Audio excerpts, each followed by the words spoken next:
Hello મિત્રો, કેમ છો? તો સ્વાગત છે આપણા નવા વિડીયોમાં. તો એક્ઝામની ડેટ પણ આવી ગઈ છે, બરાબર. જેટલા પણ કોન્સ્ટેબલની તૈયારી કરી છે એમના માટે આ વિડીયો ખૂબ યુઝફુલ રહેવાનું છે. કેમ કે આપણે જ્યારે વર્કઆઉટ કરતા હોય ત્યારે ડાયટની જરૂર પડે છે, એવી રીતે આપણે જ્યારે વાંચતા હોય ત્યારે ટાઈમ ટેબલની પણ જરૂર પડતી હોય છે. તો ટાઈમ ટેબલ હોય તો જ આપણે સારી રીતે વાંચી શકીએ. જો આડેધડ વાંચીએ તો આપણું મેળ ના થાય. પ્રોપર એકદમ ટાઈમ ટેબલ હોય તો તમે 10 થી 12 કલાક કાં તો 12 થી 13 કલાક પણ કવર કરી શકો છો. હવે આપણે બધું કંઈ કરવાનું નથી, ખાલી વાંચવાનું જ હોય છે. તો એ આપણે પ્રોપર રીતે વાંચીએ તો જ સારું. એના માટે આજે મેં ટાઈમ ટેબલ બનાવ્યું છે. એ મેં ટાઈમ ટેબલ ફોલો કરું છું, તો તમે પણ એ ફોલો કરી શકો છો. તો એ આ ટાઈમ ટેબલ એટલું યુઝફુલ રહેશે તમને. તમારા મિત્રોને શેર કરી દેજો જેટલા પણ તૈયારી કરે છે એમને, અને તમે પણ એ ફોલો કરી શકો છો. અને તમારી રીતે અલગ અલગ સબ્જેક્ટ છે એ ચેન્જ કરીને વાંચી શકો છો, પણ મેં મારી રીતે ગોઠવ્યા છે, તમે તમારી રીતે ગોઠવી શકો છો. તો ચાલો વિડીયો શરૂ કરીએ. મેં પ્રોપર મારા 12 કલાકનું ટાઈમ ટેબલ બનાવ્યું છે, તમે આ ફોલો કરી શકો છો, બરાબર. 5:30 વાગે ઉઠી જવાનું છે અને ફ્રેશ થઈ જવાનું છે, બરાબર. નાવાનું નથી, ખાલી બ્રશ કરી અને ફ્રેશ થઈ અને 6 વાગે બેસી જવાનું છે વાંચવાનું ચાલુ કરી દેવાનું છે. 6 વાગે 6 થી 9 કન્ટિન્યુ વાંચવાનું છે 3 કલાક, બરાબર. 6 થી 9 માં શું વાંચવું એ અગાઉ આપણે કહીશું, બરાબર. પણ પહેલા આપણે જોઈ લઈએ કે કેટલા કલાક વાંચવું જોઈએ. તો 3 કલાક એ થઈ જાય 6 થી 9 માં. પછી 9 થી 10 માં આપણે નાસ્તો કરી દેવાનું, નહીં લેવાનું ફટાફટ. પછી 10 થી 1 માં ફરીથી વાંચવાનું 3 કલાક, એ 3 કલાક ફરીથી થઈ જશે. પછી 1 થી 2 માં જમી લેવાનું, અને 2 થી 3 તમારો મોબાઈલ યુઝ કરી શકો છો, ફ્રેશ થઈ શકો છો, માઇન્ડ ફ્રેશ કરી શકો છો. તો 3 થી 7 પાછું વાંચવા બેસી જવાનું, એટલે 4 કલાક એ થઈ જશે, બરાબર. અને આ 3 ને 3 6 અને આ 6 કલાક થયા, અને 6 9 ને 10 કલાક આ થઈ ગયા. અને 7 થી 8 જમવાનું બેસી જવાનું છે. પછી 7 થી 8 જમો, ફ્રેશ થાઓ, કંઈ બી કામ કરી શકો છો તમારું. પછી 9 થી 12 પાછું વાંચવા બેસી જવાનું છે. રાત્રે વાંચવા બેસી જવાનું છે. એ 3 કલાક વાંચવા બેસી જશો એટલે 12 થી 13 કલાક આપણું ટોટલ દરરોજનું થઈ જશે. તો આ રીતના તમે 12 થી 13 કલાક આરામથી વાંચી શકો છો. હવે આપણે શું કરીશું કે કયા ટાઈમે શું વાંચવું જોઈએ એ તમારી રીતે તમે નક્કી કરી શકો. મેં મારી રીતે નક્કી કર્યું છે, બરાબર. તો જો સવારે આપણે પાર્ટ એ લઈશું, બપોરે આપણે પાર્ટ બી લઈશું, અને રાત્રે છે એ રિવિઝન માટે લઈશું, બરાબર. તો સવારે 6 થી 1 માં શું વાંચવું જોઈએ, આખું 6 થી 1 નું પ્લાનિંગ છે, બરાબર. તો પાર્ટ એ લેવાનું, એમાં શું કરવાનું, ગણિત 2 કલાક કરવાના, બરાબર. એ 30 માર્ક્સનું છે, એટલે ગણિત ખાસ કરવું કોઈ જરૂરી છે. જેમાં તમે અલગ અલગ ચેપ્ટર લઈ શકો છો. જેમાં તમે કદાચ બેઝિક બાકી હોય તો બેઝિક કરો, બરાબર. અને કદાચ આવડી ગયું હોય બધું તો તમે એનું રિવિઝન કરો, સોલ્યુશન કરો, પીવાયક્યુ કરો, બરાબર. કઈ બીજો પેપર સેટ કરો, કોઈ પણ કરી શકો છો. તો 2 કલાક ગણિત કરવાનું, પછી 2 કલાક રિઝનિંગ કરવાનું, અને ગુજરાતી તો સાવ નાનું છે એટલે 1 કે 2 કલાક કરી શકો છો, 20 માર્ક્સનું છે એટલે. પણ આ બંને 30 માર્ક્સના છે, 60 માર્ક્સ છે અને 20 માર્ક્સ છે. એટલે પાર્ટ એ આપણે જરૂરી છે 80 માર્ક્સનું છે, એમાં પણ 40% લાવવા જરૂરી છે, એટલે 32 માર્ક્સ લાવવા જરૂરી છે. એટલા માટે આપણે પાર્ટ એ ખાસ કરવાનું, એટલે પાર્ટ એ આપણે સવારે પૂરું કરી દઈશું. પછી છે આપણે બપોરે શું કરવું, 3 થી 7 માં.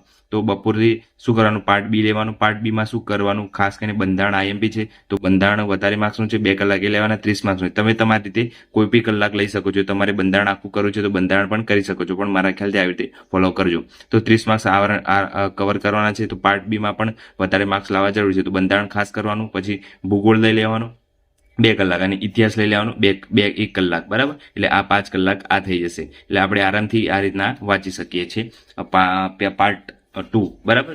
પછી આપણે રાત્રે શું કરવું, રાત્રે 9 થી 12 માં શું કરવાનું, તો રિવિઝન કરવાનું. જેટલું સવારે કર્યું હોય એટલું ફરી વાંચી લેવાનું, બરાબર. વાંચી લેવાનું મતલબ જેટલું તમે હવે ભૂગોળમાં કર્યું છે, બરાબર. ભૂગોળમાં શું કર્યું છે, આપણે વાંચ્યું છે કઈ બી ટોપિક, જેમ કે જમીનના રિલેટેડ વાંચ્યું છે, તો જમીનના જેટલા પણ તમે અંડરલાઈન કરો છો એ જ એટલું જ લીટી જે અંડરલાઈન કરી છે એ જ આપણું આઈએમપી છે, અને એટલું જ વાંચવાનું છે.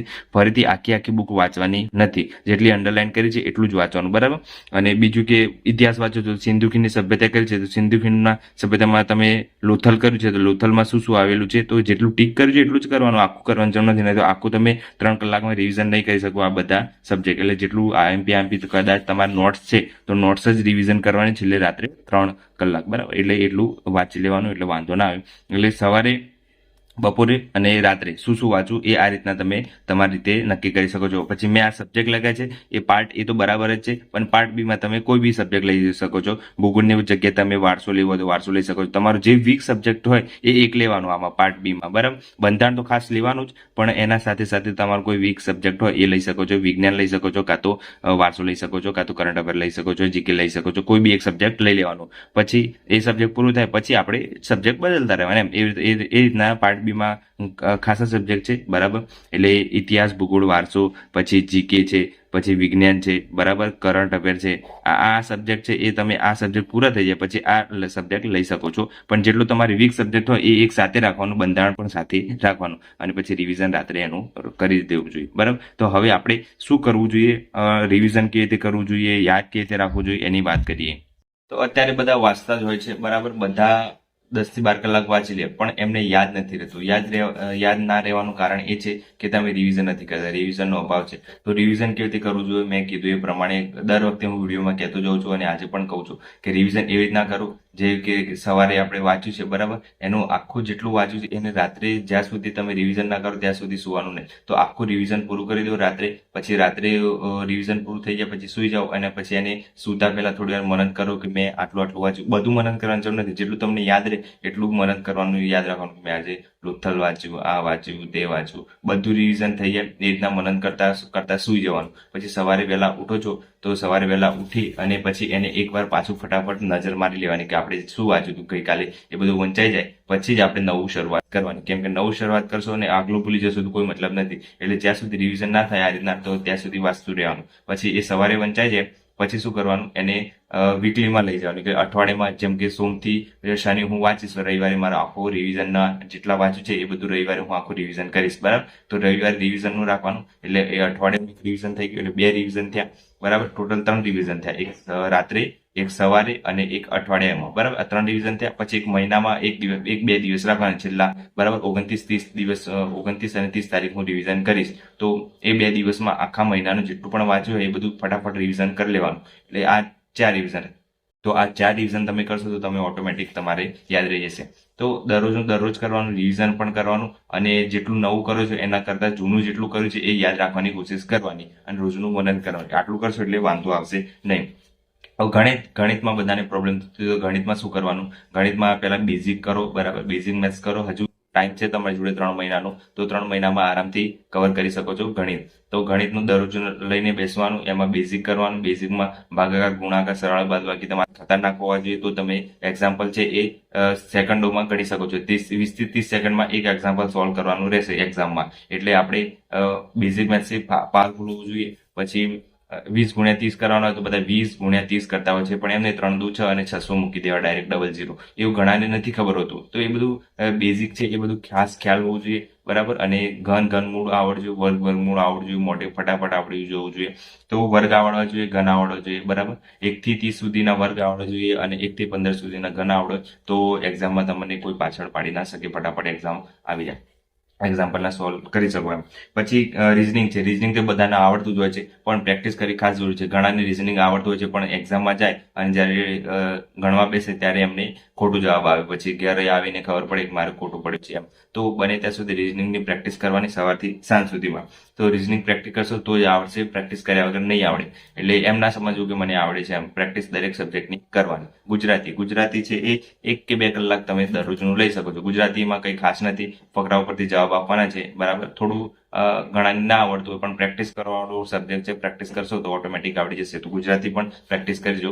પછી ઇતિહાસ, ભૂગોળ કેવી રીતે વાંચવું. ઇતિહાસ છે એ એકવાર તમે બુક લો છો, બરાબર, તો કોઈ એક સબ્જેક્ટ લેવાનું, ટોપિક લેવાનું. જેમ કે ચંદ્રગુપ્ત મૌર્ય વિશે વાંચવું છે તો મૌર્ય વિશે જેટલું વાંચો છો એમાં જેટલા પણ રાજાઓ આવી જાય છે બધા લાઇન્સર લખી લેવાના. પછી લખી અને પછી આપણે પેટર્ન પ્રમાણે ફોલો કરવાનું. પહેલા કોણ આવે, બીજું કોણ આવે, ત્રીજું કોણ આવે, એવું ઘણું એક્ઝામમાં પૂછાતું હોય છે કે ક્રમમાં ગોઠવો, પછી છેલ્લેથી શરૂઆતમાં પહેલે કોણ આવ્યું, એ બધું વારંવાર પૂછાતું હોય એક્ઝામ્પલમાં. તો એક્ઝામમાં એવી રીતે તૈયારી કરો કે આપણે લાઇનમાં પણ યાદ રાખવાનું છે અને એના વિશે પણ યાદ રાખવાનું છે. જેમ કે અશોક વિશે પણ યાદ રાખવાનું છે કે અશોકે શું શું એમ કામ કર્યું હતું અને કયા કયા યુદ્ધ લડ્યા હતા, બરાબર, એ બધું. તો એ બધું લખીને તમે વાંચો તો આરામથી યાદ રહેશે. દરરોજનું દરરોજ કરવાનું અને લખીને વાંચવાનું. જે યાદ ના રહેતું એ લખવાનું અને એને 1-2 વાર લખશો તો ઓટોમેટિક યાદ રહી જશે. અને દરરોજનું કરશો, દરરોજ લખી અને તમે બુલેટ પોઈન્ટ છે એ લખવાના અને પછી રાત્રે રિવિઝનમાં કામ લાગે. પછી ભૂગોળ છે, ભૂગોળ પણ એ રીતના તમે લખીને વાંચી શકો છો. શરૂઆતમાં તમને થોડી પ્રોબ્લેમ થશે પણ ધીરે ધીરે તમને રેગ્યુલર રૂટિન આવી રીતે ફોલો કરશો લખવાવાળું તો ઓટોમેટિક યાદ રહી જશે. મેં અગાઉ વિડીયોમાં પણ બતાવ્યું હતું મેં કેટલી લખીને પ્રેક્ટિસ કરી છે. પછી નેક્સ્ટ વિડીયોમાં હું તમને બતાવીશ કે મેં કેટલી પ્રેક્ટિસ કરી છે, તો તમને આઈડિયા આવશે, બરાબર. તો લખીને વાંચો અને યાદ ના રહેતું હોય તો સવારે વાંચેલું હોય તો રાત્રે રિવિઝન કરવાનું, રાત્રે રિવિઝન કર્યા પછી સવારે ઉઠો ત્યારે રિવિઝન કરવાનું, વીકલી રિવિઝન કરવાનું અને મંથલી રિવિઝન કરવાનું. આ 4 રિવિઝન કરશો તો ઓટોમેટિક યાદ રહી જશે. અને અગાઉ આપણે ઘણા ખરા ટાઈમ ટેબલના વિડીયો બનાવે છે, પણ આ વિડીયો તમને યુઝફુલ રહેશે. તમારા મિત્રોને પણ શેર કરી દેજો અને તમે પણ આ ફોલો કરશો તો વાંધો નહીં આવે. અને ભૂગોળ છે એ વિશ્વનું પણ કરવાનું છે, ભારતનું પણ કરવાનું છે અને ગુજરાતનું પણ કરવાનું છે. અને વારસો છે, વારસો પણ ભારતનું કરવાનું છે અને ગુજરાતનું પણ કરવાનું છે. એટલે વારસામાં શું કરવાનું છે, વધારે આઈએમપી ટોપિક છે ગુજરાતના રિલેટેડ, તો એ ગુજરાતના રિલેટેડ ખાસ કરી લેજો. સંગ્રહાલયો છે, ગ્રંથાલયો છે, એ બધું ખાસ પૂછાય એવું છે તો એ કરી લેજો. પછી નૃત્યો છે, ગરબા છે, એ બધું ખાસ કરવાનું છે. મેં અગાઉ વારસાની પણ આઈએમપી બનાવી છે. જો તમારે વારસાના રિલેટેડ કંઈ બી ક્વેશ્ચન હોય તો મને કોમેન્ટ કરજો, તો એના ઉપર અલગથી વિડીયો બનાવી દઈશું કે વારસામાં શું શું કરવું જોઈએ, આઈએમપી ટોપિક્સ કયા કરવા જોઈએ.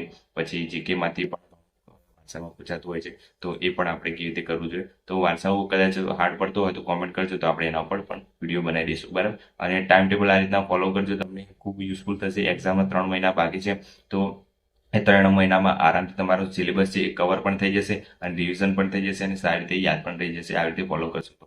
અને વિડીયો ગમે તો લાઈક, શેર અને સબસ્ક્રાઇબ કરી દેજો અને તમારા મિત્રોને શેર કરી દેજો. જય હિન્દ, જય ભારત.